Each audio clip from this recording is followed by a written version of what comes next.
محترم حاضرین و حضرات اور معہد النعمانی للبنات کے ذمہ دار، اس کا افتتاحی پروگرام میں شریک ہونے والے اور اس کی خدمت گزاری کا جذبہ رکھنے والے بہنوں، بھائیوں اور پیاری بیٹیوں، یہ ایک بہت ہی خوشی کا موقع ہے کہ اللہ تعالیٰ نے کچھ ذمہ داروں، درد مندوں کو یہ توفیق عطا فرمائی اور اس کی فکر عطا فرمائی کہ ذرائع ابلاغ کی اس خوبصورت نعمت سے فائدہ اٹھاتے ہوئے نسلوں میں، خصوصاً بیٹیوں، لڑکیوں اور عورتوں میں تعلیم کا رجحان پیدا کیا جائے، ان کو تعلیم سے بہرور کیا جائے۔ یہ بہت بڑا انعام ہے اور 100% یہ دین کا ایک اہم تقاضا پورا کرنا ہے۔ دیکھیے، اللہ کے نبی صلی اللہ علیہ وسلم، اس موقع پر مجھے بھی اس مبارک اور خوبصورت اور بابرکت مجلس میں شرکت کا موقع میسر کیا گیا ہے۔ میں بہت مشکور ہوں، ممنون ہوں کہ مجھے اس سنہرے موقع پر کچھ دیر بیٹھ کر اپنا سبق سنانے کا موقع ملا اور یہ سعادت نصیب ہوئی۔ تو جن لوگوں نے مجھے دعوت دی، ذمہ داروں نے، خصوصاً ہماری بھتیجی، بہت ہی قابل رشک بیٹی عزیزہ سمیہ نعمانی، جنہوں نے میری بھانجی کے واسطے سے مجھ سے رابطہ کیا اور اس بہانے سے مجھے خود اپنے محترم، مکرم، کرم فرما محسن جناب مولانا سجاد نعمانی صاحب سے بھی جو ہے رابطے کا موقع مل گیا الحمدللہ، تو میں اسے اپنے لیے سعادت کی بات سمجھتا ہوں۔ تو سبق کے طور پر چند گزارشات مجھے پیش کرنی ہیں۔ دیکھیے، جس وقت اللہ کے نبی صلی اللہ علیہ وسلم دنیا میں تشریف لائے، اس زمانے میں ہر خرابی آخری عروج پر تھی۔ کوئی خرابی اور کوئی بگاڑ ایسا نہیں تھا جو اس درجہ بام عروج پر نہ ہو کہ اس برائی سے اس دور کو منسوب اور موسوم کیا جا سکتا تھا۔ بت پرستی کا یہ حال تھا کہ 360 دیوی دیوتاؤں کی مورتیاں، جس طرح ہمارے یہاں ہندوستان میں ہوتا ہے، اسی طرح بت پرستی کا رواج تھا۔ 360 دیوی دیوتاؤں کی مورتیاں توحید کے سب سے بڑے گھر کعبے میں رکھی ہوئی تھی۔ ہم بڑے بڑے میلوں میں پھیلے ہوئے آشرموں اور مندروں میں ہم لوگ جاتے ہیں، دعوتی نقطہ نظر سے، ضرورت سے ہمیں حاضری کا موقع ملتا ہے، لیکن مجھے آج تک کسی مندر ایسا نہیں ملا ہندوستان میں جو بالکل بت پرستوں کا سخت ترین بت پرستی کا ملک ہے، کہ جہاں پر سینکڑوں بت بھی ہوں۔ وہاں 360 دیوی دیوتاؤں کی مورتیاں کعبے میں رکھی ہوئی تھی۔ اس کے علاوہ انفرادی بت ہوا کرتے تھے، دیوی دیوتا، جس کو آستھا ہوتی تھی وہ اپنی جھولی میں رکھتا تھا اور کسی جگہ جاتا تھا، ڈنڈوت کرتا تھا۔ تو اس دور کو دور بت پرستی کہا جا سکتا تھا۔ بے حیائی کا اتنا دور دورہ تھا بے حیائی کا کہ عام تقریبات میں اور میلوں میں برہنہ عورتوں کے ننگے ناچ ہوا کرتے تھے۔ اپنی عبادت کو مقبول بنانے کے لیے ننگے ہو کر طواف کیا کرتے تھے۔ خاص اعلان کرنا، جس کو لوگوں کو متوجہ کرنا ہوتا تھا، تو کوہ صفا کی چوٹی پر آدمی کپڑے اتار کر اعلان کرتا تھا، انی نذیر العریاں۔ تو اس دور کو دور بے حیائی بھی کہا جا سکتا تھا۔ شراب کی اتنی بہتات، اتنی کثرت تھی کہ جس کے یہاں جتنے قسم کی شراب ہوتی تھی، اتنا زیادہ اس کا گھر خاندان قابل فخر ہوا سمجھا جایا کرتا تھا۔ حج کے موقع پر عرفات میں بجائے اللہ کی بڑائی اور عظمت بیان کرنے کے الگ الگ اسٹیج لگتے تھے اور اپنے خاندان کے تفاخر اور اس کے ذکر کیا جاتا تھا، تو اپنی عرب، اپنی فصاحت و بلاغت کا لوہا منواتے تھے، اور اس میں سب سے زیادہ ذکر اپنے خاندان کے تفاخر اور معزز ہونے میں شراب کی کثرت۔ ہمارے یہاں اتنے قسم کی شراب پائی جاتی ہے اور اتنی پرانی شراب ہے، اتنا زیادہ شراب، بہت زیادہ تربیت دینے کے بعد مدینہ منورہ میں جب شراب حرام ہوئی اور صحابہ نے مشکیں اور مٹکے شراب کے اٹھائے، تو محدثین نے لکھا ہے کہ مدینہ کی گلیوں میں شراب اس طرح بہہ رہی تھی جیسے تیز بارش میں رو کا پانی بہتا ہے۔ تو اس دور کو دور نشہ، دور شراب بھی کہا جا سکتا تھا۔ ظلم اتنا تھا، جو جتنا زیادہ ترقی یافتہ تھا اتنا زیادہ ظلم کیا کرتا تھا۔ آرنالڈ ایک عیسائی مورخ ہے، انہوں نے اپنے لکھا ہے کہ قیصر و کسریٰ کے یہاں کیسے ان کے جو درباری ٹھاٹ تھے اور ان کی جو چیزیں تھیں ان کو جو ہے ان کا ذکر کیا ہے. ایسی ظالمانہ رسمیں شاہی دربار میں رائج تھیں کہ ان کے سننے کی تاب نہیں ہو سکتی. دیکھتے کیسے ہوں گے لوگ، کرنے والے کتنے ظالم ہوتے ہیں. مثلا لکھا ہے کہ جب کوئی VIP مہمان آتا تھا کسریٰ کے یہاں، جو دو بڑی پاور تھیں، ایک روم اور ایک ایران، تو روم کے بادشاہ کو قیصر کہا جاتا تھا اور ایران کے بادشاہ کا لقب کسریٰ تھا. تو کسریٰ کے یہاں جو شاہی رسمیں تھی اس میں ایک رسم یہ تھی کہ جب کوئی VIP مہمان آتا تھا تو ایک خوبصورت گورے غلام کو لایا جاتا تھا اور اس کے چاروں طرف روئی لپیٹ کر اس میں گھی ڈال کر مشال بنائی جاتی تھی اور اس میں آگ، اس کی روشنی میں مہمان کو کھانا کھلایا جاتا تھا. جب وہ تڑپتا تھا، بلکتا تھا اور روتا تھا اور چیختا تھا تو مہمان یہ سمجھتا تھا کہ میری زیادہ خدمت کی. تو اس دور کو دور ظلم بھی کہا جا سکتا تھا. لیکن اللہ تعالیٰ جو زبانوں کو پیدا کرنے والے ہیں، اللہ تعالیٰ نے اس دور کا نام نہ دور شرک رکھا، نہ دور ظلم رکھا، نہ دور نشہ رکھا، نہ دور بے حیائی رکھا. اس دور کا نام رکھا دور جاہلیت. اور جاہلیت کو ختم کرنے کے لیے آخری نبی جناب رسول اللہ صلی اللہ علیہ وسلم کو دنیا میں برپا کیا. اللہ کے نبی صلی اللہ علیہ وسلم نے ارشاد فرمایا میں جاہلیت کو اپنے قدموں کے نیچے روننے کے لیے آیا ہوں. اس جاہلیت کو اپنے قدموں کے نیچے جناب رسول اللہ صلی اللہ علیہ وسلم روننے کے لیے آئے. اور آپ کے واسطے سے 650 سال کے قریب حضرت عیسیٰ علیہ السلام کے بعد سے جو ہے وہ زمین پر وحی کا سلسلہ بند ہو گیا تھا. اللہ تعالیٰ کی رحمت انسانوں پر متوجہ ہوئی اور وہاں سے دروازہ کھلا. تو سب سے پہلا لفظ جو قرآن مجید کا نازل ہوا اقرا، 30ویں پارے کی آیت شریفہ آئی جو میں نے آیتیں پڑھی ہیں، یہ آیتیں نازل ہوئی. آمین اسلم سے دین شروع نہیں ہوا، اقرا سے شروع ہوا. دین پڑھو، یہاں سے شروع ہوا. اس لیے کہ انسانی فطرت یہ ہے، انسان کا مزاج یہ بنایا گیا ہے کہ اسے جو کچھ بھی کام کرنا ہے اسے پہلے سیکھنا ہوگا. اگر وہ سیکھے گا نہیں تو وہ کر بھی نہیں سکتا. موٹے سے موٹا کوئی کام بھی، جھاڑو لگانا بھی اگر اس نے سیکھا نہیں ہے تو وہ جھاڑو لگا نہیں سکتا. جھاڑو لگانا تو بہت بڑی بات ہے، جھاڑو پکڑنا بھی اسے سیکھنا پڑے گا. اگر وہ پھوم کی طرف سے جھاڑو پکڑے گا، مٹھ کی جس جگہ طرف سے پکڑنا ہے، تو وہ جھاڑو لگا نہ سکتا نہ جھاڑو پکڑنا، ابھی سیکھنا پڑے گا. یہ انسانی فطرت ہے. اس فطرت کا لحاظ کرتے ہوئے اللہ کی رحمت کے قربان کہ اللہ تعالیٰ نے 29 پاروں کو چھوڑ کر 30ویں پارے کی یہ آیتیں نازل فرمائی. یہ کوئی اتفاق نہیں تھا، کسی کے ذہن میں یہ بات ہو کہ قرآن شریف کھلا ہوا تھا، جبرائیل امین نے عرض کیا اللہ کے حضور یہ اللہ آپ کو ہمیں وہاں بھیجنا تھا نبی کے پاس وحی لے کر، تو بتائیے کون سی آیتیں جائیں ہمیں حکم فرمائیں. تو وہ آیتیں سامنے کھلی ہوئی تھی تو وہی بھیج دی اللہ تعالیٰ نے. ایسا نہیں، یہ انتخاب تھا، یہ انسانی ضرورت تھی. علم سب سے پہلی ضرورت تھی. پڑھو سے دین شروع ہوا، یقین دین شروع. اور ان آیات میں اللہ تعالیٰ نے اقرا بسم ربک الذی خلق، انسانی فطرہ، انسانی ضرورت اور انسان کی انسانیت کو باقی رکھ کر پڑھنے کا انتظام بھی کیا کہ اپنے رب کے حکم سے پڑھو.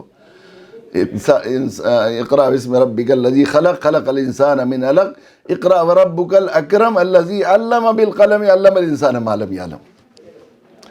اللہ تعالیٰ نے اقرا وربک الاکرم، پڑھو آپ کا رب اور جو ہے اکرم ہے. دو چیزوں کا ذکر کیا ہے. ایک تو ربوبیت کا ذکر کیا ہے. رب کہتے ہیں پیدا ہونے سے لے کر موت تک کی اور موت کے بعد تک کی تمام انسان کی ضرورتیں پوری کرنا، اس کی تربیت کرنا، اس کے کھانے پینے کا انتظام کرنا، اس کی ضروریات زندگی کا انتظام کرنا، اس کی سب چیزوں کی کفالت کرنا، یہ سب ربوبیت میں آتا ہے. مشکل میں، بیماری میں اس کا علاج کرنا، بیماری ہو جائے تو کیا علاج ہونا ہے، اس کے پرہیز کا انتظام، ساری چیزوں کا وہ رب ہے. وہ رب جو ماں کی چھاتیوں میں پیدا ہونے سے پہلے دودھ بھیجتے ہیں، وہ رب جو ہے جو بغیر ہماری طلب کے ماں کے کلیجے کے اندر مامتا ڈالتے ہیں کہ ایک معذور بچے کے لیے جو بستر پڑا رہتا ہو، پخانہ پیشاب بھی کرتا ہو، تو اس کے لیے ظاہر ہے کہ ایک ایسے اس کی ضرورت تھی، ایسے خدمت گزار کی ضرورت تھی جس کا کلیجہ نکلا ہوا ہو. اللہ تعالیٰ نے ماں کے دلوں میں اپنے رحمت اور اپنے کرم کے سمندر کا ایک قطرہ ساری ماؤں کو بانٹ دیا ہے. تو وہ رب اور اکرم، کریم، رحیم، رحمان، رحیم صفات ہیں. کریم کے معنی ہے جو ہے بغیر مانگے دینے والا، اکرم کے معنی سب سے زیادہ دینے والا. تو اللہ تعالیٰ نے ربوبیت اور اکرمیت دو صفات کے سلسلے میں اللہ تعالیٰ نے جس انعام کا ذکر کیا، اللہ کی بہت سی نعمتیں انسان بندہ استعمال کرتا ہے، لیکن پہلے سبق میں جس انعام کا ذکر کیا، الذی علم بالقلم علم الانسان ما لم یعلم. دیکھیے انسانی فطرت مزاج یہ ہے، چونکہ یہ دین فطرت ہے، اور ہماری مزاج اور ایک سلیم الفطرت انسان جس طرح بات کو سمجھ سکتا ہے، جس طرح دل کو پر بات لے سکتا ہے اور اپنی زندگی کی چولوں کو صحیح کر سکتا ہے، اللہ تعالیٰ نے وہی ضابطہ، وہی ترتیب، وہی تمام چیزیں اس دین فطرت میں استعمال کی ہیں. انسان کی فطرت یہ ہے کہ ایک محسن اگر اپنے کسی تعلق والے کو، اپنے چھوٹے کو یا اپنے کسی دوست کے ساتھ مسلسل احسانات کرتا ہے، اور وہ اس کو سمجھانے کے لیے، اس کو شفقت، اس کو بتانے کے لیے، یہ بات بھی سمجھانے کے لیے کہ تمہارے لیے سب سے زیادہ ضروری چیز کیا ہے، یہ بات بھی سمجھانے کے لیے کہ ہم تمہارے کتنے محسن ہیں، تم پر کیا احسانات کیے ہیں. تو بہت سے احسانات زندگی بھر آدمی اپنے دوست پر، یا خیر خواہ اپنے کسی دوسرے جو متعلق پر کرتا ہے. تو لیکن اگر اپنی خیر خواہی کا وہ سمجھانے کے لیے، اس کے دل پر اس بات کو بٹھانے کے لیے کوئی بات کرتا ہے، تو سب سے بڑے احسان کا سب سے پہلے ذکر کرتا ہے. کسی دوست نے کسی دوست کے کسی وقت کرائے کے پیسے دے دیے ہوں 100 روپے، پھر کوئی اور موقع ہوا ہو تو اس کو ہوائی جہاز کا ٹکٹ بنا دیا ہو، کسی اور موقع ہوا ہو تو اس نے 1 لاکھ روپے کی اس کی مدد کر دی ہو، کسی ایک وقت ایسا ہوا ہو کہ اس نے مکان بیچ کر اس کو مکان دلوایا ہو لاکھوں روپے کا. تو وہ جب کبھی اس سمجھانے کی بات آئے گی اور وہ اپنی خیر خواہی پر اعتماد بتانا ہوگا اسے، اور یہ بتانا ہوگا، تو وہ سب سے پہلے اس کا ذکر کہ دیکھو میں وہ ہوں کہ اپنا گھر بیچ کر تمہارا گھر بنوا دیا تھا، میں نے لاکھوں روپے دیے. تو اللہ تعالیٰ کے جتنے انعامات ہیں ان میں سب سے پہلے سبق میں الذی علم بالقلم علم الانسان ما لم یعلم، وہ رب، وہ اکرم بغیر مانگے تمہیں اتنا دینے والے ہیں کہ انہوں نے تمہیں لکھنا پڑھنا سکھایا. اس میں یہ پیغام ہے، یہ بات بتائی گئی ہے کہ کسی انسان کے ساتھ سب سے بڑا احسان اگر کوئی ہو سکتا ہے، اس کے اوپر سب سے بڑا انعام کوئی ہو سکتا ہے کہ اس کو لکھنا پڑھنا سکھایا جائے.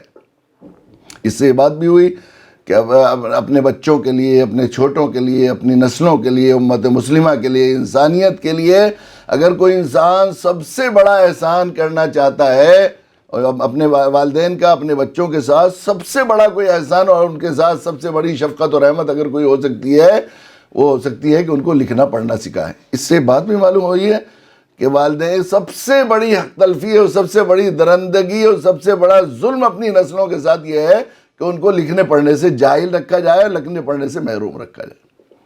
تو یہ جاہلیت کو ختم کرنے کے لیے اللہ کے نبی صلی اللہ علیہ وسلم کو بھیجا گیا، اس لیے اقرا کا سوئچ دبایا گیا. اور آپ جب دیکھتے ہیں دنیا کا اس تناظر میں تاریخی مطالعہ کرتے ہیں کہ جو جتنا تعلیمی انقلاب، چاہے وہ ایٹمی تعلیم کا ہو، چاہے وہ سائنس کا ہے، ٹیکنالوجی کا، جو کچھ بھی ہے، وہ میرے نبی جناب رسول اللہ صلی اللہ علیہ وسلم کے ذریعے اقرا کے سوئچ کے دبانے کے بعد ہی بالکل دنیا دو تقسیم ہوتی ہے. پچھلی دنیا جاہلیت کی دنیا، اور پھر اس کے بعد علمی انقلاب کی دنیا. یہ غار ہیرا سے جو اقرا کا سوئچ دبایا، یقیناً جاہلیت کے اندھیرے کو دور کرنے کا اور کوئی علاج نہیں تھا کہ ہم تعلیم کی روشنی چلاتے ہیں. یقیناً یہ جو ہے اللہ تعالیٰ، تو وہ جو جاہلیت جس کو اللہ کے نبی صلی اللہ علیہ وسلم دنیا سے ختم کرنے کے لیے آئے تھے اور آپ قدموں کے نیچے روننے کے لیے آئے تھے، اس پر علماء نے بڑی اس کی خواص پر کیا کیا چیزیں تھیں، کیا کیا برائیاں تھیں، کیا اس کی کیا امتیاز تھا، کیا خصوصیات تھی، سب سے زیادہ جو وہاں کا جو تھا پہچان سمجھے جانے والی برائیاں کیا تھی جن کو اللہ کے نبی صلی اللہ علیہ وسلم نے مٹایا. تو علماء نے ان برائیوں میں سب سے بڑی برائی شرک کو قرار نہیں دیا، بلکہ اس میں اس برائی کو 6 صدی میں اور اس کے بعد بھی ہمارے بعض علماء نے اس پر بڑی بحثیں کی ہیں کہ اس کی سب سے بڑی برائی کیا تھی. تو سب سے بڑی برائی اس جاہلیت کی جو سب سے بڑی برائی تھی، عورتوں کا استحصال، عورتوں کی حق تلفی. کہ اس زمانے میں پوری دنیا میں سماج میں عورت کو انسانی نہیں سمجھا جاتا تھا. صورت حال یہ تھا وہاں کا، تو یہاں ہمارے یہاں خود ہندوستان کا حال یہ تھا کہ خود وید جو ہے ان کے مذہبی کتابوں کا دعا ہے، کتا شودر اور ناری یہ تب تاڑن کے ادھیکاری. کتا اور شودر جو بیکورڈ ہیں یہ، اور ناری یہ تاڑن کے ادھیکاری ہیں. اور یہاں تک بھی مذہبی کتابوں لکھا ہوتا ہے کہ عورتوں اور شودروں کے کانوں میں اگر وید پڑ جائیں تو ان کے کان میں سیسا پگھلا کر ڈال دیا جائے تاکہ آئندہ ان کے کانوں میں نہ پڑ سکے. صورت حال یہ. اور لڑکیاں جو ہے وہ مندروں کو دان کر دی جاتی تھی، اور جو ہے اس کے بعد میں ذرا بڑی ہوتی تھی تو ان سے لوگ اپنی خواہشات پوری کرتے اور پھر وہ جو ہے ان کو داسی بنا کر بیچ دیا جاتا تھا. بیوہ عورتوں کو پتی کے ساتھ ستی ہونا پڑتا تھا. یہاں تھا عربوں کا حال تو آپ کو معلوم ہی ہے کیسا حال تھا کہ وہ لڑکیوں کو زندہ پیدا ہونے کے بعد زندہ درگور کر دیا جاتا ہے. آج تک وہ قبرستان موجود ہے وہاں مکہ معظمہ میں، جامع مسجد مدرسہ سہولتیہ کے پاس. سب لوگ جو وہاں جب دکھاتے ہیں گائیڈز تو بتاتے ہیں کہ یہ قبرستان ہے جہاں لڑکیوں کو زندہ دفن کیا جاتا تھا. خاص حالات جب عورتوں پر آتے تھے تو انہیں جانوروں کے کمرے میں ڈالا جاتا، اونٹوں کے ساتھ، ان کے ساتھ انہیں برتن کو اور کمر کو ہاتھ لگانے کی اجازت نہیں ہوتی، زمین پر ڈال کر کھانا دیا جاتا تھا. سوتیلی مائیں وراثت میں تقسیم ہو جاتی تھی، کبھی اس بیٹے کے جاتی تھی کبھی اس بیٹے کے جاتی تھی. لوگ چاہتے تھے کہ ایک جوتا ہمیں دے دیا جائے، اس بوجھ کو ہم سے بانٹا جائے. یہ عیسائی کہتے ہیں کہ ہم نے عورتوں کو بہت حق دیا ہے. جو ہے 8ویں صدی میں جو ہے عیسوی میں، گویا 2ری صدی ہجری میں فرانس میں کہ اس میں جو ہے عیسائیوں کی ایک بین الاقوامی کانفرنس ہوئی، اور اس میں انہوں نے یہ طے کیا کہ آج سے ہم عورت کو انسان کہتے ہیں. انسان مانا تو انہوں نے آج تک بھی نہیں ہے، لیکن انسان کہنا شروع کیا انہوں نے نبی اکرم صلی اللہ علیہ وسلم کی جاہلیت کا خاتمے کے لیے تشریف لانے کے 200 سال بعد اسلام کی تعلیم سے متاثر ہو. سن 1962 میں برطانیہ میں عورتوں کو ملکیت کا حق دیا ہے. اس سے پہلے کسی عورت کو عیسائی دنیا میں کان کے بوندے یا کپڑے اپنی ملکیت کہنے کا حق نہیں تھا. یہ حال تھا. سلام ہو اللہ کے رسول صلی اللہ علیہ وسلم پر کہ آپ تشریف لائے، آپ نے جاہلیت کو اپنے قدموں کے نیچے روندا. تو جس برائی کو بالکل صفحہ ہستی سے مٹا دیا وہ تھا عورتوں کا حق. ان کو عورتوں کو ترجیح دی. قرآن نازل ہوا تو قرآن نے بیٹوں بیٹیوں، وہ بیٹیاں جن کو پیدا ہونا عیب کی بات، عار کی بات سمجھا جاتا تھا، ان کو پیدا ہونے کے بعد جلدی پیدا ہونے کے بعد زندہ درگور کرے بغیر آدمی معاشرے میں اور سماج سے آنکھ ملانے کے لائق نہیں سمجھا جاتا تھا. اور تو قرآن مجید نے جب اپنی بیٹا بیٹیوں کی نعمتوں کا ذکر کیا تو ترتیب یہ قائم، یہب لمن یشاء اناثا ویہب لمن یشاء الذکور. اللہ تعالیٰ جس کو عطا فرماتے ہیں بیٹیاں اور جس کو نوازتے ہیں بیٹوں سے. جس کو عطا فرماتے ہیں بیٹے اور جس کو عطا فرماتے ہیں بیٹیاں، یہ فرمایا. تو شاہ ولی اللہ رحمۃ اللہ نے لکھا کہ قرآن مجید میں الفاظ کی ترتیب ایک خاص پیغام اور خاص حکم پر مبنی ہوتی ہے. یہاں بیٹیوں کا ذکر پہلے نمبر پر کہہ کر یہ بات بتائی ہے، پیغام دیا ہے قرآن مجید نے کہ اسلامی نقطہ نظر سے قرآن کی نگاہ میں، حاکم الحاکمین رب کی نگاہ میں بیٹیاں 1 نمبر کی نعمت ہیں، بیٹے 2 نمبر کی نعمت ہے. چنانچہ اللہ کے نبی سلام ہو آپ پر کہ آپ نے فرمایا جس کے 3-4 بیٹیاں ہوں اور وہ ان کی نعمت سمجھ کر پرورش کرے بیٹوں کو اور اس پر ترجیح نہ دے، نعمت سمجھ کر بیٹوں کو ترجیح نہ دے، تو اللہ کے نبی صلی اللہ علیہ وسلم نے انگلیاں اور بالغ ہونے کے بعد ان کے نیک بچوں سے شادی کر دے تو میں اور وہ جنت میں اس طرح ہوں گے جس طرح یہ 2 انگلیاں. کسی نے کہا یا نبی اللہ اس کے 3 بیٹیاں ہوں وہ ان کی پرورش کرے، آپ نے فرمایا وہ بھی. کسی نے کہا کہ جس کے 2 بیٹیاں ہوں، آپ نے فرمایا وہ بھی. ایک اور کھڑے ہوئے یا نبی اللہ جس کو اللہ نے ایک ہی بیٹی دی ہو، آپ نے فرمایا اس کو نعمت سمجھ کر پرورش کرے، بیٹوں کو اس پر ترجیح نہ دے. کہ بیٹے پیدا ہو رہے ہیں تو خوشیاں من رہی ہیں، عقیقے ہو رہے ہیں، مٹھائیاں بٹ رہی ہیں، بیٹیاں پیدا ہو رہی ہیں تو جو ہے وہ امام صاحب بھی مبارکباد نہیں دیتے، مولانا بھی مبارکباد نہیں دیتے، نرس سے پیسے نہیں مانگتی. آج بھی وہی جاہلیت کا دور ہو گیا ہے، ایسا صورتحال ہے. تو انہوں نے سمجھے تو وہ بھی. ایک نوجوان کھڑے ہوئے نبی اللہ اس کو بیٹیاں نہ دی ہوں، بہنوں کی پرورش کرے، آپ نے فرمایا وہ بھی. کتنی بڑا انعام ہے، کتنا بڑا بیٹیوں کی پرورش پر ایسی فضیلت. اس کے عورتوں کو علم کے سلسلے میں اللہ کے نبی صلی اللہ علیہ وسلم، مجھے خاص واقعے کی طرف خاص طور سے اس مجلس اور اس عنوان سے بات آپ کے سامنے بس یہ جو ہے نقطہ عرض کرنا ہے کہ اقرا کی آیتیں نازل ہوئی غار حرا پر. آپ نے واقعہ بار بار سنا ہوگا. اللہ کے نبی صلی اللہ علیہ وسلم وہاں تشریف لائے جو ہے مکہ معظمہ میں. آپ کی جانثار اہلیہ محترمہ حضرت خدیجہ رضی اللہ تعالیٰ عنہ کے پاس گھر پہنچے تو آپ پر بہت سردی اور ایک طرح عجیب خوف اور وحشت کا سا غلبہ تھا، اور آپ نے فرمایا چادر اڑاؤ، زمبلونی، چادر اڑائی. تو اللہ حضرت خدیجہ رضی اللہ تعالیٰ عنہ آپ کے قریب آ کر پوچھنے لگے کیا ہوا، کیوں اتنا پریشان ہے؟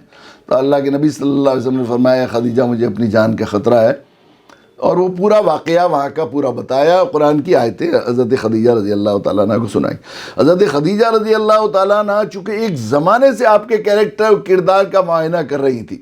ان کے چچا زاد بھائی ورقہ ابن نوفل جو پرانی کتابوں کے بڑے عالم تھے، وہ انہیں خبر دیا کرتے تھے کہ نبی آخری الزمان جس کا پچھلی کتابوں میں ذکر ہے وہ غریب آنے والے ہیں، اور یہ جو محمد نام کا نوجوان ہے مجھے ایسا لگتا ہے کہ یہی اس کے اندر وہ آثار پائے جاتے ہیں. تو حضرت خدیجہ رضی اللہ تعالیٰ عنہ جو مکہ کی متمول ترین معزز ترین خاتون تھی، ان سے بڑے بڑے بادشاہ اور رئیس پیغام بھیج چکے تھے، رومانہ کر چکے تھے، تو وہ اس لالچ میں کہ نبی آخر الزماں کی بیوی بنوں، بہت دنوں سے پرکھا، انہوں نے تجارتی پارٹنرشپ بھی کی، ایک غلام کو آپ کے سفر حضر کے حالات دیکھنے کے لیے ساتھ میں کیا تاکہ وہ آ کر روزانہ رپورٹ دے، اور آپ کے پڑوس میں ایک مکان بھی خریدا۔ عربوں میں یہ 3 چیزیں تھی کسی آدمی کو پرکھنے کی، کہ کسی کے پڑوس میں رہ کر، اب بھی یہی ہے کہ کسی سے معاملات کر کے دیکھے جائیں، کسی کو سفر میں ساتھ رہ کر دیکھا جائے، اور کسی کے پڑوس میں رہ کر دیکھا جائے تو آدمی کی اصل کھل جاتی ہے۔ تینوں چیزوں سے پرکھ کر عرب کے رواج کے خلاف اپنے جو ہے حضرت اللہ کے نبی صلی اللہ علیہ وسلم سے شادی کی تھی، اور پوری زندگی دیکھی تھی۔ پوری سن کر یہ فرمایا کہ اللہ ہرگز آپ کو ضائع نہیں کرے گا، اور آپ کے اندر یہ خصوصیات ہیں۔ وہ ایک تفصیلی موضوع ہے کہ آپ نے وہ جو سیرت کا ایک خوبصورت مرقع پیش کیا کہ آپ رشتوں کو جوڑتے ہیں، رشتہ داروں کے ساتھ اچھا سلوک کرتے ہیں، آپ ہفتیں کاپتوں کا بوجھ جو ہے اٹھاتے ہیں، آپ جو ہے وہ مظلوموں کو حق دلواتے ہیں، آپ امانت ادا کرتے ہیں، آپ بات کو سچائی عطا کرتے ہیں، اور جو ہے آپ مہمان کی توقیر کرتے ہیں، یہ ہوتا ہے۔ پھر حضرت خدیجہ رضی اللہ تعالیٰ عنہ کو خیال آیا کہ اس پیغام کے سب سے زیادہ واقف اگر کوئی ہو سکتے ہیں تو میرے چچزاد بھائی ورقہ ابن نوفل ہو سکتے ہیں۔ اللہ کے نبی سے مشورہ دیا کہ یا نبی اللہ، آپ میرے ساتھ چل کے وہاں ورقہ ابن نوفل کے پاس یہ بات بتائیے۔ اللہ کے نبی نے مشورے کو قبول کیا، اور آپ حضرت خدیجہ رضی اللہ تعالیٰ عنہ لے کر گئیں ورقہ ابن نوفل کے پاس، پورا واقعہ اپنی زبان سے سنایا، اور پھر اس کے بعد کہا کہ یا نبی اللہ محمد صلی اللہ علیہ وسلم، آپ اپنی زبان مبارک سے سنائیے، ہو سکتا ہے میں نے کمی بیشی کی ہوں۔ پوری بات سن کر ورقہ ابن نوفل نے کہا کہ یہ تو وہی ناموس ہے جو موسیٰ عیسیٰ علیہ السلام پر آیا کرتا تھا، میں گواہی دیتا ہوں پر اللہ کے رسول ہے، کاش میں اس وقت زندہ ہوتا جب آپ کی قوم آپ کو مکہ سے نکال دے گی۔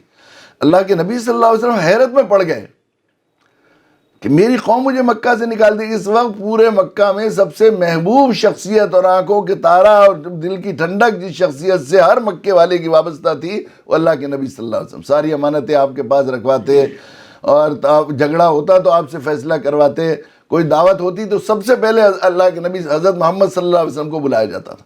اللہ کے نبی صلی اللہ علیہ وسلم کسی کو دعوت دیتے تو لوگ اسے دعوت کو مس نہیں کرتے تھے۔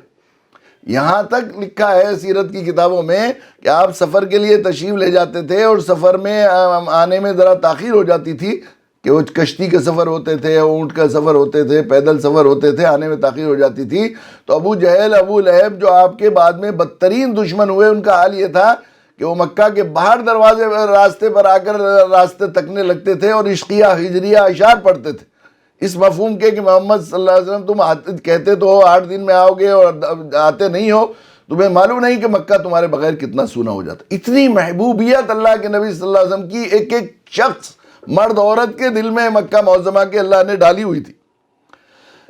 لیکن ان سب میں مجھے جو بات کہنی ہے وہ یہ عرض کرنی ہے کہ ان سب میں سارے محبوب مکہ کے سارے بڑے معزز، محترم اور محبت کرنے والے لوگوں سے جو ہے چھوڑ کر اللہ کے نبی صلی اللہ علیہ وسلم نے جس شخصیت کو اقرا کا یہ سب سے پہلا سبق سنایا اور سب سے پہلے دین کی دعوت کا مدعو بنایا، وہ حضرت خدیجہ رضی اللہ تعالیٰ عنہ ایک خاتون ہے۔ یہ ترتیب اتفاق نہیں، انتخاب ہے۔ جس طرح اقرا 29 پاروں کو چھوڑ کر 30ویں پارے کی آیت انتخاب ہے، اس طرح ساری انسانیت کو چھوڑ کر حضرت خدیجہ رضی اللہ تعالیٰ عنہ کا قرآن مجید کی اس تعلیم کے لیے یہ فیصلہ، یہ ترتیب، یہ بھی انتخاب ہے۔ اس لیے کہ انسانی فطرت کی ضرورت تھی، جاہلیت کو ختم کرنے کے لیے اسی کی ضرورت تھی کہ عورتوں کو پہلے ترجیح دی جائے۔ چنانچہ اللہ کے نبی صلی اللہ علیہ وسلم کا ہمیشہ معمول تھا خواتین کا۔ پھر علم کے سلسلے میں اقرا سے شروع ہوا، طلب العلم فریضۃ علی کل مسلم۔ اللہ کے نبی صلی اللہ علیہ وسلم نے 14 سال پہلے لازمی تعلیم کا قانون نافذ کیا۔ لوگ کہتے ہیں کہ لازمی تعلیم کا قانون فاس کریں گے، ابھی اس زمانے میں کہہ رہے ہیں 14 سال بعد، جب آپ یہ دنیا علم کے کس مقام پر پہنچ گئی۔ 14 سال پہلے میرے آقا جناب رسول اللہ صلی اللہ علیہ وسلم نے لازمی تعلیم کا قانون نافذ کیا۔ طلب العلم فریضۃ علی کل مسلم، ہر مسلمان، چاہے وہ مرد ہو چاہے عورت ہو۔ بعض علماء شارحین نے مسلم و مسلمہ کے الفاظ حدیث کے ساتھ ذکر کیے ہیں۔ کہیں بھی جو ہے یہ فرض ہے، اور فرض کا ترک بالاجماع حرام اور گناہ کبیرہ ہے۔ نماز فرض ہے تو نماز کا ترک بالاجماع گناہ کبیرہ و حرام ہے۔ جو ہے اس روزہ فرض ہے، روزے کا ترک بلا شرعی عذر کے حرام اور گناہ کبیرہ ہے۔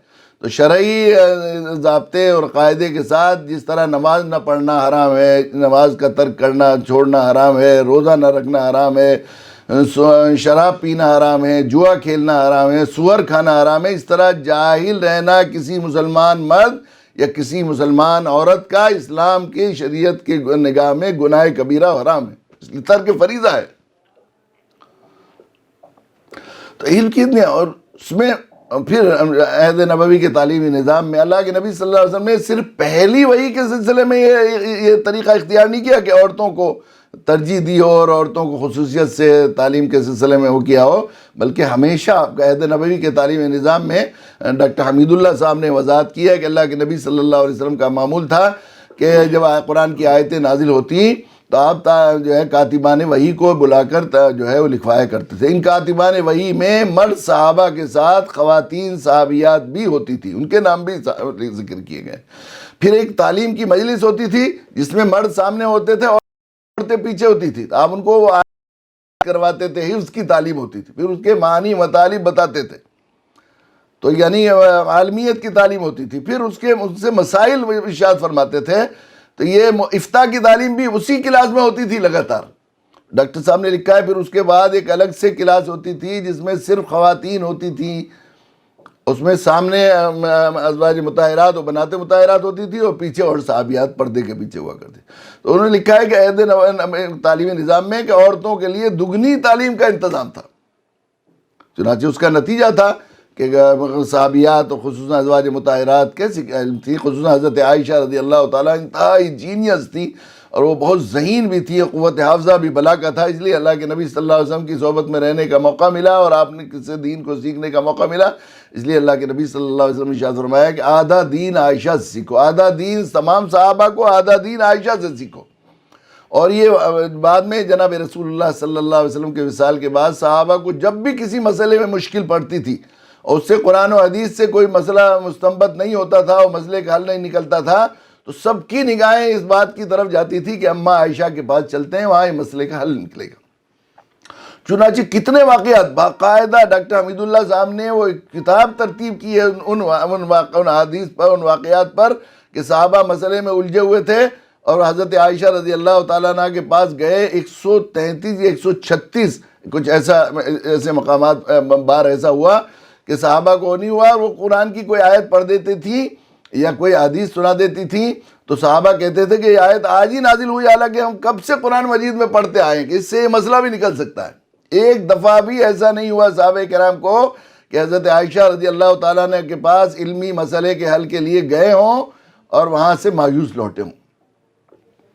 یہ تھا اس طرح۔